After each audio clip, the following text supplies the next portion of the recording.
Hello అండి అందరికీ. ఈరోజు నేను మైసూర్ పాకం చేశాను గుళ్ళో ప్రసాదం ఇద్దామని. దానికి కావాల్సిన పదార్థాలు ఏంటంటే 1 కప్పు శనగపిండి, 2 కప్పుల పంచదార, 1.5 కప్పు నీళ్లు, 2 కప్పులు నెయ్యి, 2 కప్పులు రిఫైండ్ ఆయిల్ అండి. ఇవి కావాల్సిన పదార్థాలు.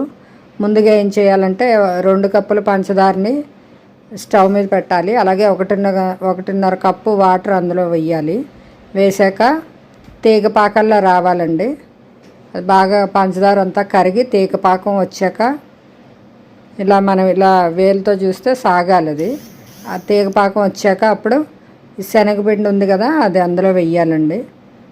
వేసి బాగా కలపాలి. బాగా మెత్తగా గరిటతో అంతా కూడా గిన్నెలో ఉన్న శనగపిండి అంతా కూడా పంచదార పాకంతో కలపాలి. కొంచెం అలా ఉండలుగా ఉన్నా ఏం పర్వాలేదు, అదంతా కూడా తర్వాత కరిగిపోతుంది వేడికి. అదేం పెద్ద ఇబ్బంది ఏం లేదు.